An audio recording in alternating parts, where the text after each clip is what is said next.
summer respite. I hope you had some nice time with family and friends to enjoy a little bit of the summer and didn't work too hard during Love August begins recess. with At this understanding. time, as I said, we're called to We are order, and people I'll of ask for a every motion color, to approve creed, the agenda. gender, ability, and lifestyle. Also approved. We are united in Okay, moved humanity by and Second. Councilmember Blunt. diversity. Is there a In more second? acceptance of Second. one another. Seconded by We are Councilmember Rout. Any stronger discussion together. or For our amendments? children. Hearing none, For I'll our call for the vote. economy. All in favor, For let it our be known by the well-being. saying of To aye. ensure a bright Aye. future, Any inclusion nays? is the The best ayes have it. option. Thank you so This is a much. The next conversation, item and is it's the approval time of to the talk. minutes for the July 11th, 2022 work session.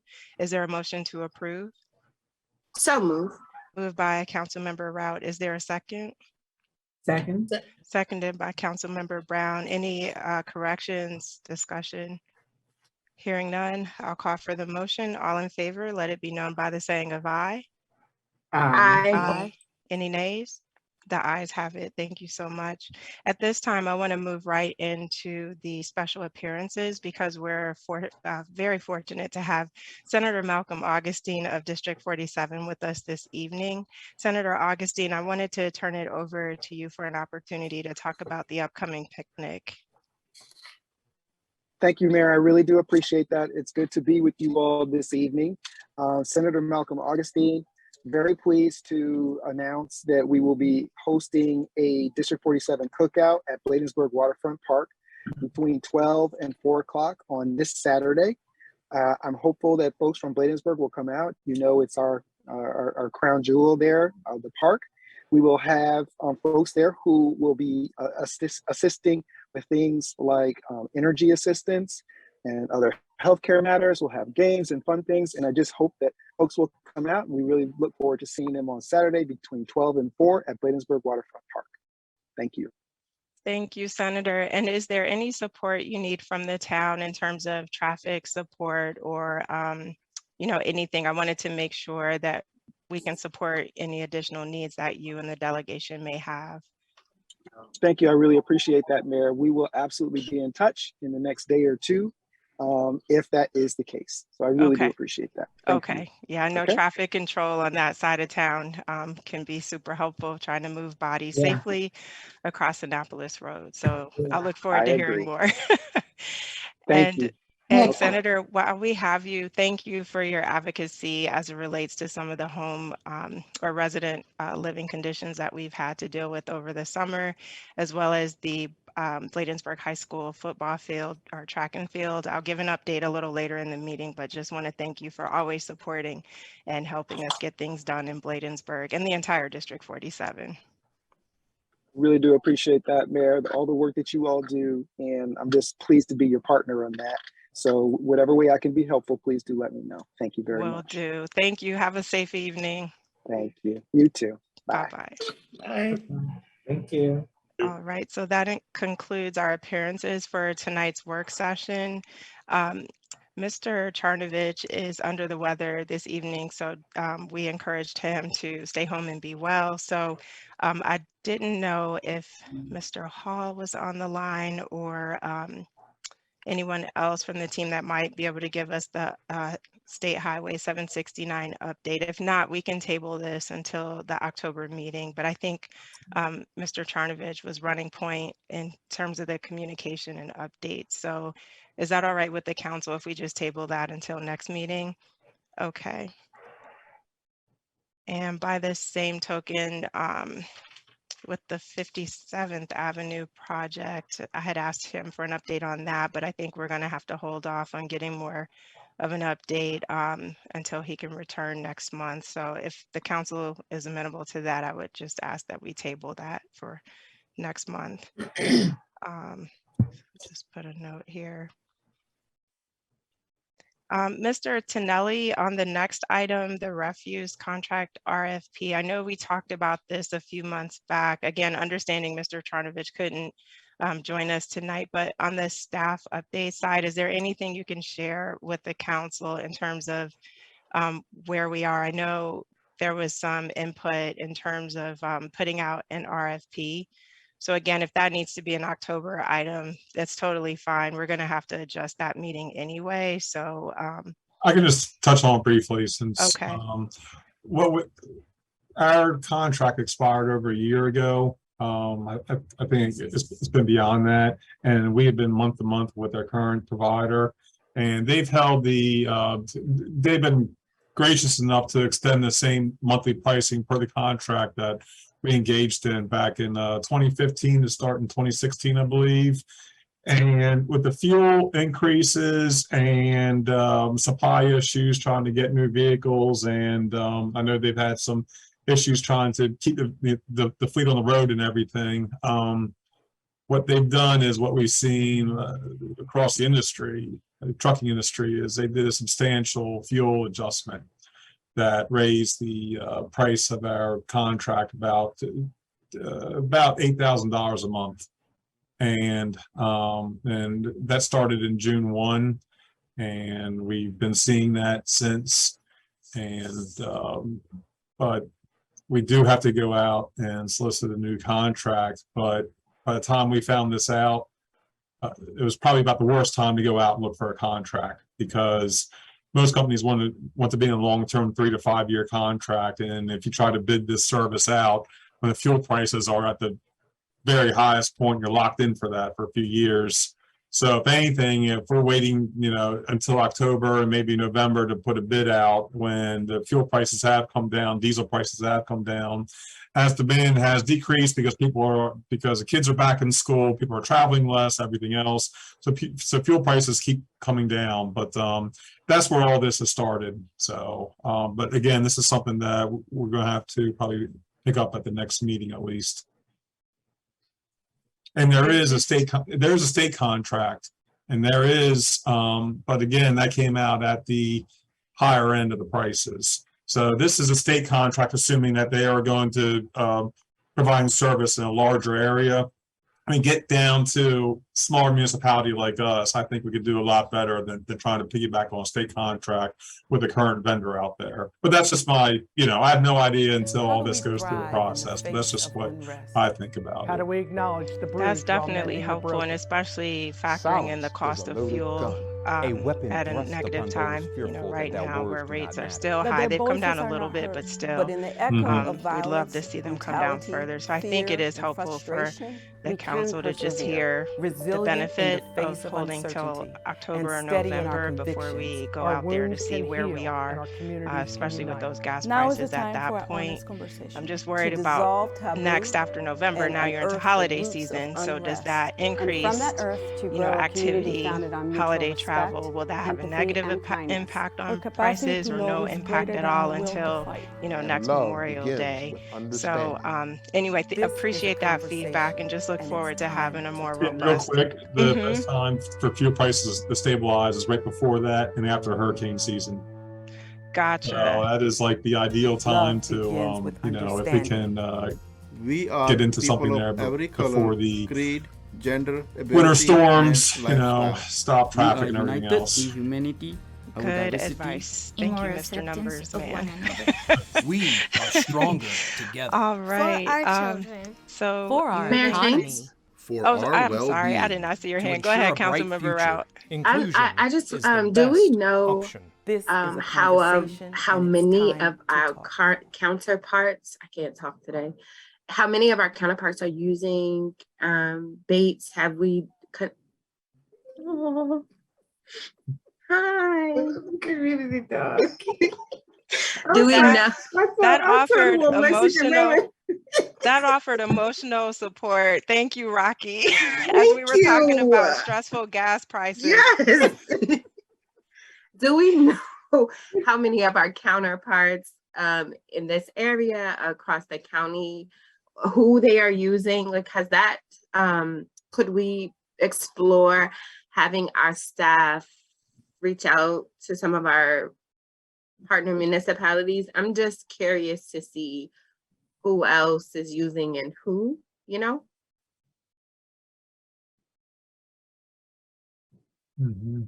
And I can follow up, since Mr. Charnovich will be kind of leading that process, Councilmember Rout, to ask him to reach out. I know in the past the port towns has tried to use the same vendor, so I can ask him to contact the port towns and then look within the inner beltway communities. But if there's others outside of that that you would be interested in having him reach out to, just let me know so we can give him a good list of other municipalities to go out to. A little south, Riverdale, a little, that's north. That's not Mhm. south. A little north, Riverdale, I feel like they're comparable as it relates to like maybe a little bit. Because I know we used their comparable numbers in the past. And then a little,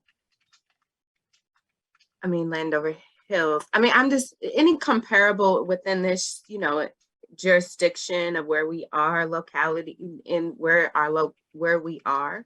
I think it's just important just to see, are they having the same refreshing contract? Where are we in comparison to them? Because I just want us to, just keep our ear to the ground to see who all is using who and what are some of their hurdles. Yep, I was taking notes as you were speaking. Sorry if I was typing loud, but I'll send that over to Mr. Charnovich so he can reach out to those communities. Councilmember Brown? Yeah, just really real quick, and we may be able to get some of that data from MML.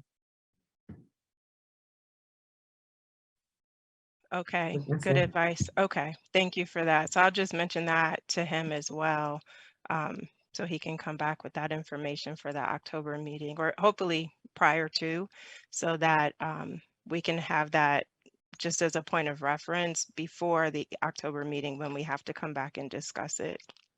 So thank you for those recommendations.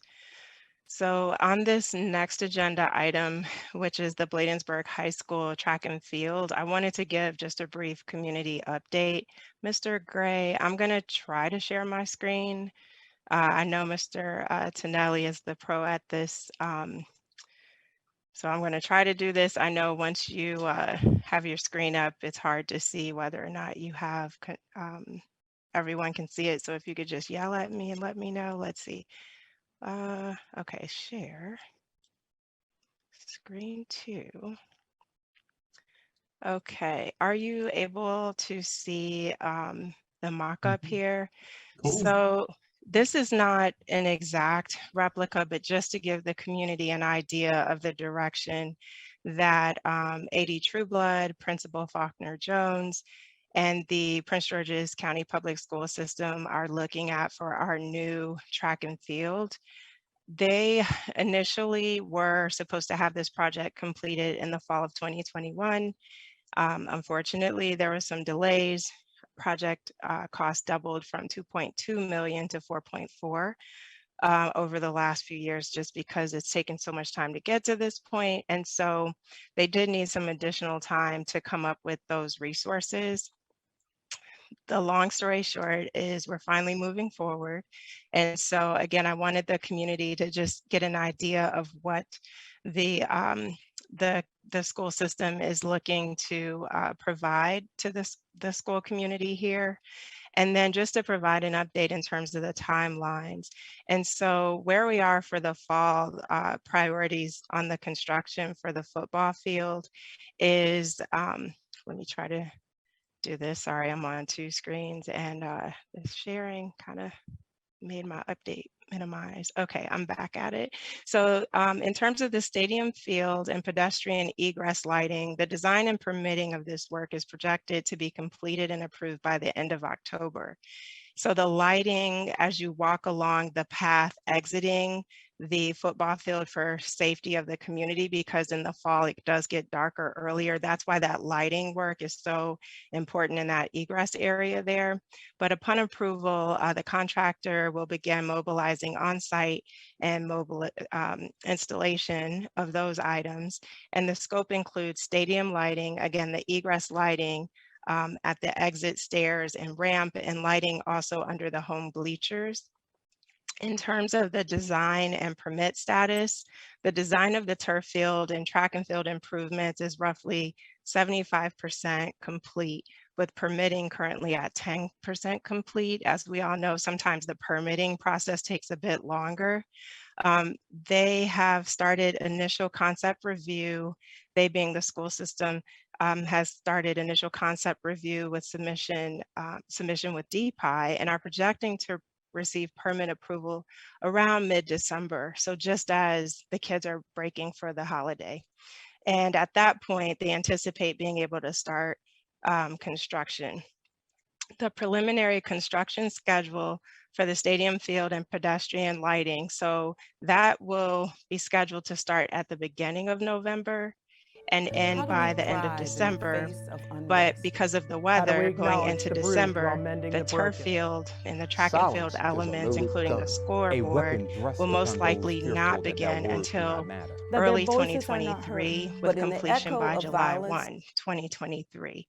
So just again, wanted to come back to the residents because this has been a concern for many, many, many years. And especially to those who are parents of children attending Bladensburg High School, given all the issues with flooding and so forth. So let me see if I can stop the share without crashing the meeting. Looks like I did it. But again, just wanted to give everyone a visual on what we're working toward and some timelines as we continue moving forward on that project. Any comments or questions? Okay. So that completes old business for tonight's work session. The next item is regarding the Maryland Municipal League Fall Conference.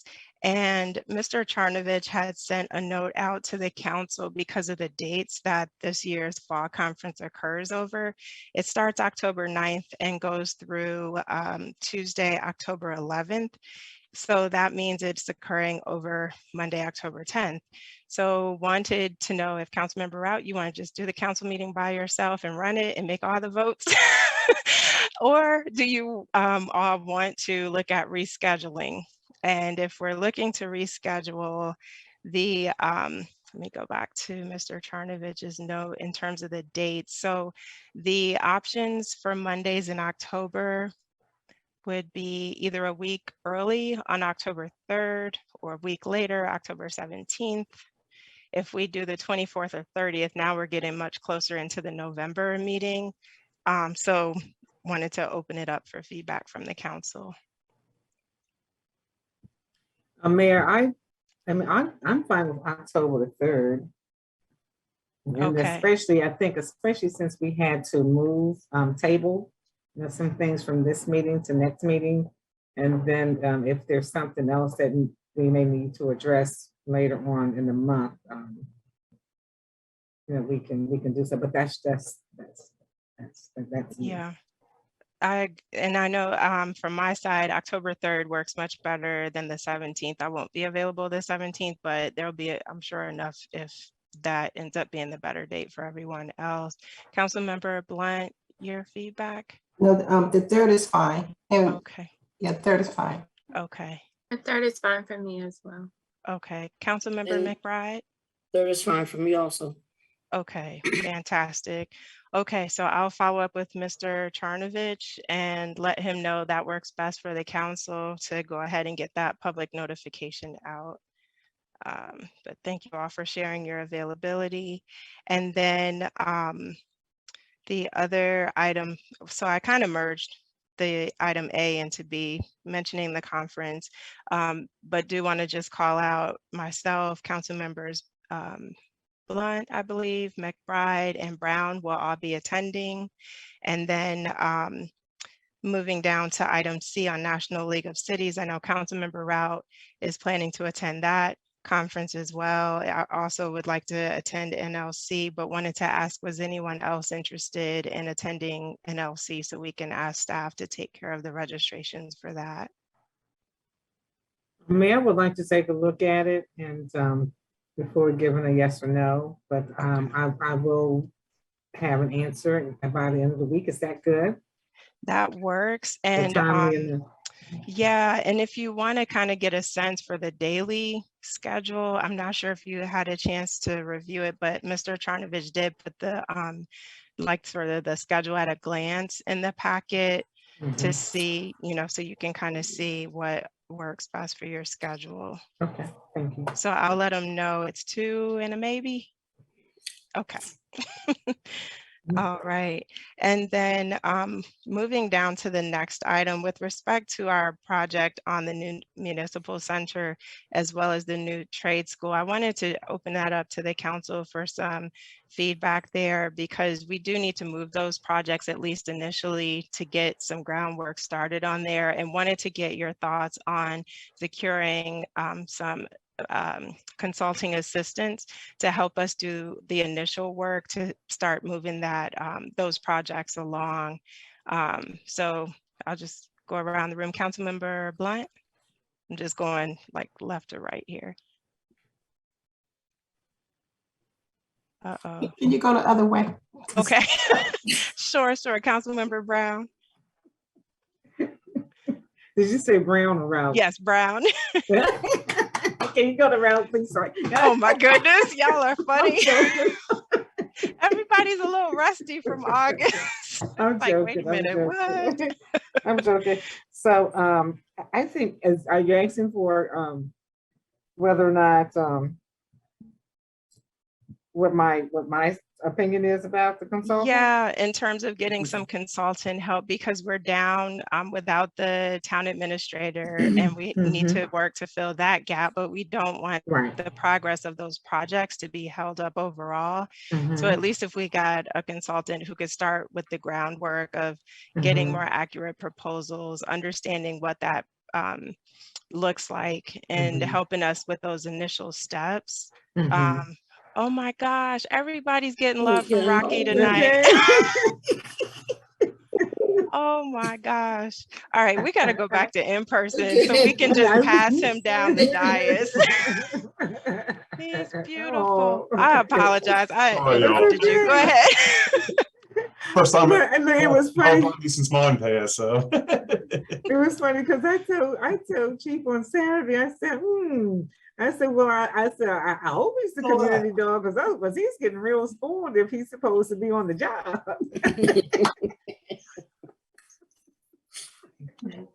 That is too funny. He's pretty. He's very pretty too. Mhm. Very pretty. Sorry, y'all. That's okay. That's okay. Hard to we need resist. that. We need that. We That's need the that. emotional support. There you have it. Yes. It's working. Mhm. So But, I'm going to yeah. leave and let you guys I take this really and drive love down to him. town hall. I really love him. Oh, yes. But yeah, man, I do agree with the consultant, and that's the one to come in on a temporary basis will help assist with, as you said, going out, getting some, lining up the projects, getting some, bringing back some information, and then because it's not in place of, but it's just to kind of assist and help with moving the process along until we do get a new town administrator. Right. Thank you, Councilmember Brown. Sticking with Ward 1, Councilmember Rout. Thank you, Mayor James. I concur with my colleague, Councilmember Brown. I do think, though, one slight change is that even with the town administrator new coming on board, I would like to see the consultant remain, just because two capital projects, that's a lot to put on somebody's plate as it relates to being acclimated to the new role, taking on, the necessary things that we need here, in town. And so I wouldn't want to overwhelm, working on a capital project is just, I've experienced it. It's a lot. It's a lot with change orders and things that may happen and investigations. And I mean, it's just a lot. So I would like for us to hire a consultant as we discussed in the budget session that was approved by all of us. Great. Thank you, Councilmember Rout. And you're so right, because in terms of all the transitions that happen with onboarding someone, you don't want to dump everything on them just because they walked in the door. And also because that town administrator will also have, personnel functions and all these other things, helping with payroll. So I think you're right to just have a little bit more support on, so that we don't just drop the ball on that individual all at once. Makes a whole lot of sense. Councilmember McBride. I wholeheartedly agree. All right, thank you. And Councilmember Blunt? You all couldn't have said it better. Thank you. Awesome, awesome. Okay, so we'll definitely share that feedback with Mr. Charnovich so he can move forward in terms of helping us create the job description, the posting for the consultant ad to get out there as quickly as possible so we can start moving forward in that regard. And then moving to new business item E, which is the rental stabilization program. So over the summer, we had a couple of situations where members of the council heard from residents who experienced steep rental rate hikes. And we're talking about residents who've lived here in one case 20-something years, in another case 16 years, and to have a significant jump from reduced affordable rental to market rate. And so we had the council members from Ward 1 in particular, and myself, we sat in on a meeting with the property managers and residents to really understand their concerns. And similarly, I know I've heard from a couple of our senior residents their concerns with how much their rent is jumping and the fact that it's outpacing their fixed incomes. And so I'm not proposing tonight that we pass legislation to address this, but want to start so that we can be thoughtful in our approach on how we work with our residents and the property managers. We can certainly work with the owners and the renters to come to a happy medium, but wanted to just discuss with you all the ways that we move forward. And so in the packets were a couple of documents. One was from the city of Tacoma Park, who did pass rent stabilization legislation, just so you can see how another municipality was able to accomplish this. And excuse me, if you didn't get a chance to complete the reading, because it is lengthy, would just ask if you could do that by the October meeting so we can talk a little bit more about it. Tonight was really just to introduce the concept for discussion and for a bit of a brainstorm. We also, from our attorney, received information on College Parks program, just so, again, we can see how other municipalities were able to address this in a reasonable manner. I want to turn it over to Councilmember Rout, because when she and I were talking about it, we were just discussing some ways that we could, work with other partners in order to get to a good resolution here. So Councilmember Rout, I want to turn it over to you. Thank you, Mayor James. And thank you for calling me today to really, I had thought, like I said, I thought I had missed a deliverable, seeing that on the agenda, but nevertheless, I reached out to Legal Aid on behalf of, in collaboration with a couple of the residents who were severely affected. And Legal Aid was, Community Legal Assistance was the one to suggest that, there's power with the council as it relates to looking at rent control. But she reminded me, this particular senior legal advisor who works there had advised me that the code is still present on the county's, the code for rent control is still present. And so there was a time lapse because the state of emergency ended. But the mere fact that it's still there creates an opportunity for us to rally and propose and suggest that there's action taken by the county council, which would move the ball from small municipality to countywide. And speaking with Councilmember Brown yesterday and previous matters to assist these residents, we are confident that we are not the only municipality that is experiencing this issue. It is across the United States, let alone the state of Maryland, let alone the county.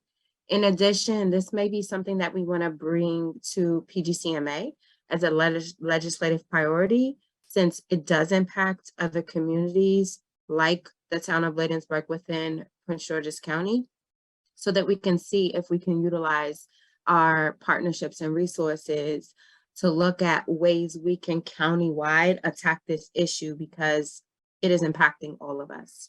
I do also think it is worth having our town attorney in collaboration with Mayor James earlier prior to our meeting today. We were thinking about having our attorney really sit down with us, maybe at our next meeting, to walk us through, because honestly, I read the thing like 3 times and I was so confused and I was very concerned that I wasn't understanding what was written because there's lots of legal jargon, and to my understanding, College Park had got sued, but they ended up winning.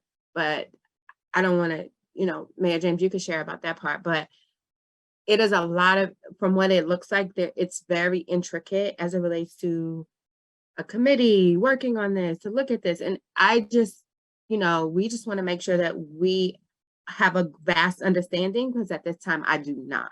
I don't, as I read it and reread it, I still don't understand, the big picture of what we need to do. I yield.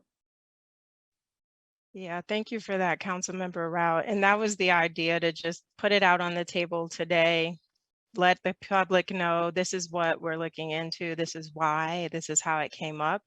And then in the October work session, invite Mrs. Ferguson, our town attorney, to come in and just walk us through the intricacies, the process of how you go about doing this, because there's some very specific actions. You have to have a commission established who reviews any sort of requests for leniency or exemptions from this. There's so many strict things that we would have to put in place to go down this road.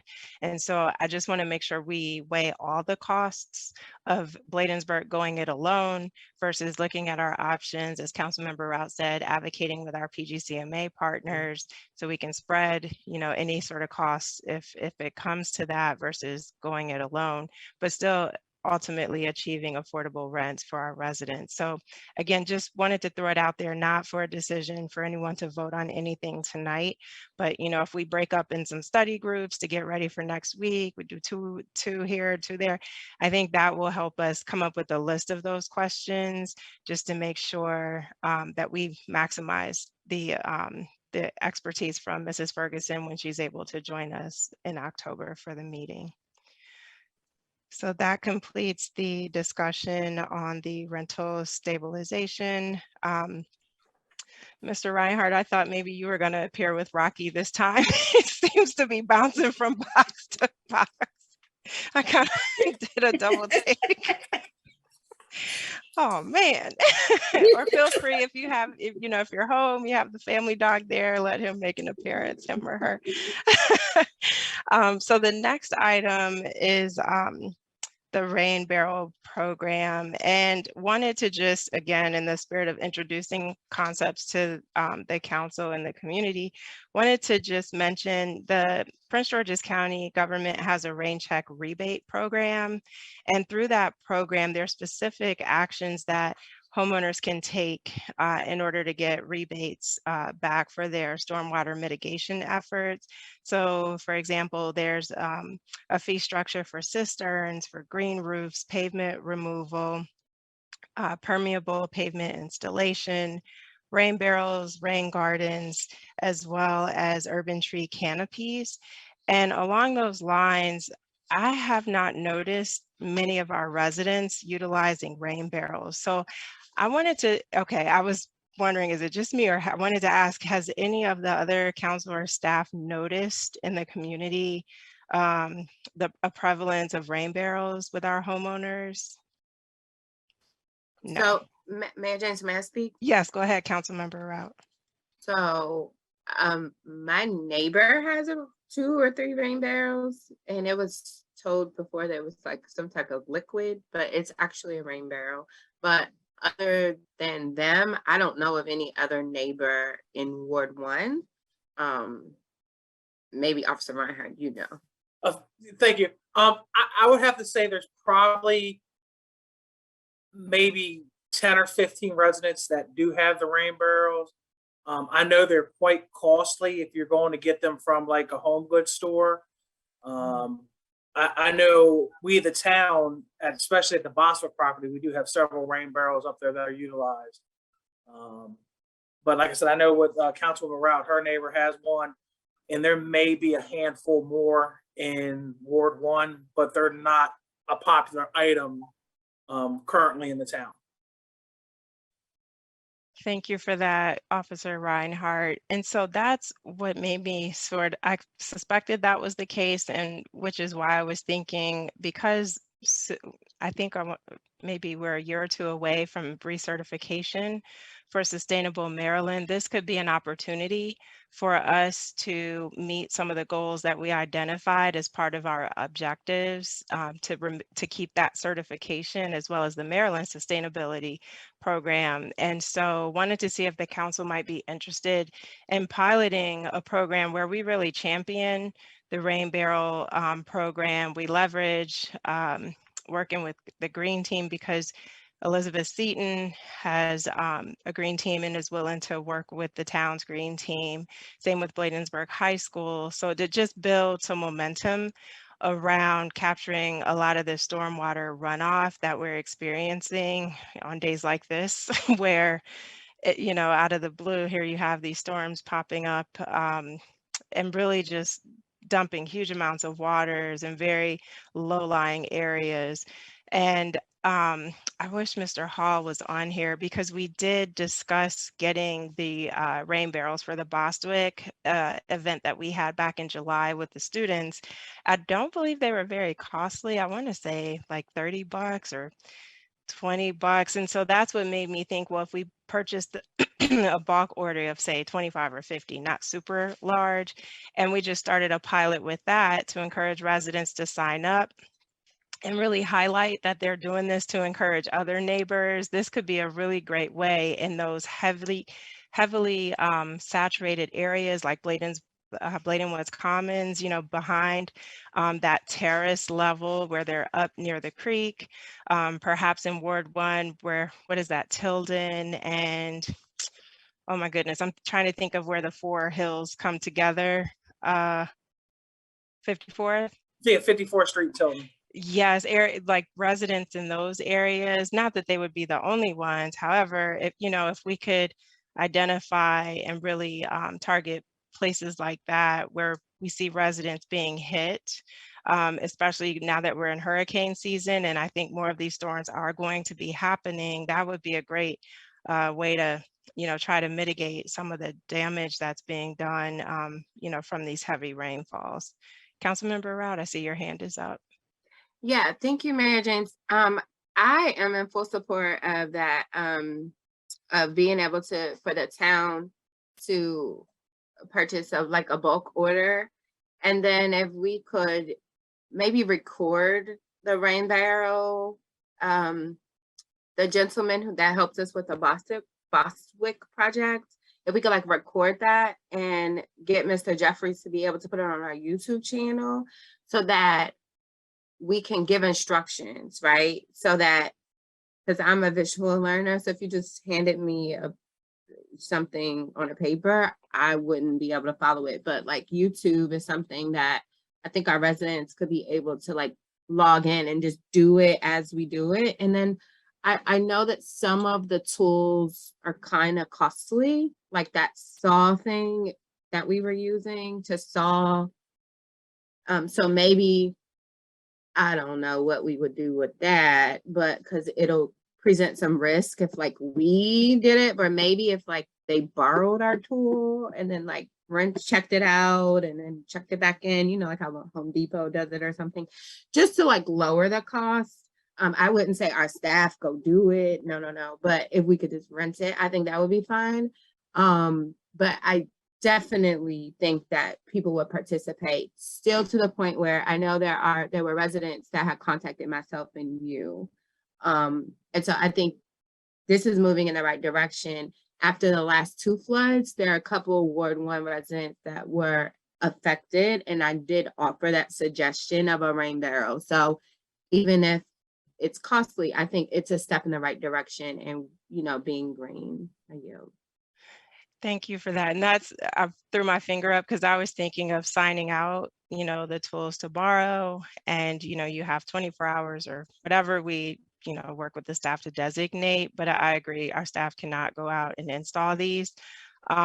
Or perhaps we could work with the organization that helped with the Bostwick opportunity, and maybe we contract with them on the installation, and just, that way it's done professionally, and we don't have to worry about someone harming themselves with those power tools and not using goggles when they're running those power tools. I mean, all those kinds of things. So I think, if you all, I see heads nodding, that might be Yeah. our safest bet. Let's work with, a group who does this professionally to work on that. And would you want to just start with like 25 just to see how this works out? I don't want to get too many and then we don't have high engagement. I'd rather start small and then see if there's demand for it. And if there is, then we can go after grant money, to sustain the program, which is something Councilmember Brown talked about, getting other people's money to sustain this long term.